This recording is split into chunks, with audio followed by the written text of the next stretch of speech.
നമസ്കാരം, സജു വിതുരക്കാരനാണ്.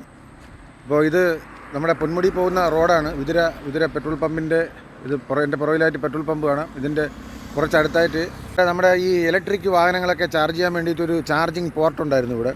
അപ്പോൾ അത് ഇവിടെ ഒരു വലിയൊരു മരം കടപുഴകി വീണ് അത് നശിച്ചായിരുന്നു. അപ്പം അതിന് ശേഷം അത് ഈ സാധനം ഇവിടുന്ന് ഇളക്കിക്കൊണ്ട് പോയി. അപ്പോൾ ഇവിടുന്ന് ഏകദേശം പൊന്മുടി ഒരു 29 കിലോമീറ്റർ ഉണ്ട്. അപ്പോൾ പൊന്മുടിയിലൊക്കെ വരുന്ന ടൂറിസ്റ്റുകൾക്ക് ഒരുപാട് ബുദ്ധിമുട്ട് ഇപ്പോൾ അനുഭവപ്പെട്ടുകൊണ്ടിരിക്കുന്നത്. കാരണം ഇവിടെ ഈ ചാർജിങ് സംവിധാനം ഇല്ലാത്തതുകൊണ്ട് ഒരുപാട് പേര് ഇത് ഉരുട്ടി ഇവിടെ നിന്ന് കൊണ്ടുപോകുന്ന ഒരു സാഹചര്യമാണ് ഉണ്ടായിട്ടുള്ളത്. അപ്പോൾ ഇത് പുനഃസ്ഥാപിക്കാൻ വേണ്ടിയിട്ട് ഇവിടെ വിതുര ഇലക്ട്രിസിറ്റി ഓഫീസുമായിട്ടൊക്കെ ബന്ധപ്പെട്ട് ചോദിച്ചപ്പോൾ അവർ പറയുന്നത് ഇത് മുകളിലോട്ടുള്ളവർ വിചാരിച്ചാലേ നടക്കുകയുള്ളൂ. ഇവിടെ തിരുവനന്തപുരത്ത് അതിൻ്റെ ഓഫീസിൽ പോയി പരാതിയും കാര്യങ്ങളൊക്കെ കൊടുത്താൽ മാത്രമേ ഇത് ഇവിടെ റെഡിയാക്കാൻ പറ്റുള്ളൂ എന്നാണ്.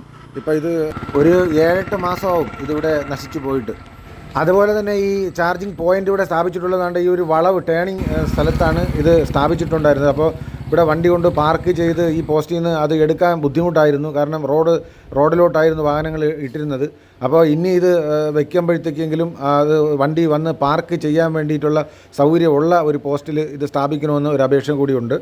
ഇവിടെ ഈ കാണുന്ന ഈ ഒരു വലിയ മരം പുഴുതു വീണതാണ് ഇത് തകരാനുള്ള കാരണമായത്. അതോടുകൂടിയാണ് ഇത് പൂർണ്ണമായും നശിച്ച് ഇവിടെ നിന്ന് എല്ലാം ഇലക്ട്രിസിറ്റിക്കാർ വന്ന് എടുത്തുകൊണ്ട് പോയത്. ശക്തിയായിട്ട് ഈ മരച്ചില്ല വന്ന് ഇതിലടിച്ചാണ് ഇത് കംപ്ലൈൻറ്റായി അവർ എടുത്തുകൊണ്ട് പോയത്. ഇത് വിതുരയ്ക്കും ചേന്നമ്പാറയ്ക്കും ഇടയ്ക്കുള്ള പഴയ പെട്രോൾ പമ്പിൻ്റെ സൈഡിലായിട്ടാണ് ഇത് സ്ഥാപിച്ചിട്ടുണ്ടായിരുന്നത്. കാണുന്ന എല്ലാവരും ഒന്ന് വീഡിയോ ഷെയർ ചെയ്ത് ഇത് അവരിൽ എത്തിക്കണം. എന്നിട്ട് എത്രയും പെട്ടെന്ന് തന്നെ നമ്മുടെ വിതുരയിൽ ഒരു ചാർജിങ് പോയിൻ്റ് കൊണ്ടുവരാനുള്ള ഒരു സംവിധാനം ഉണ്ടാക്കണമെന്ന് അപേക്ഷിക്കുകയാണ്.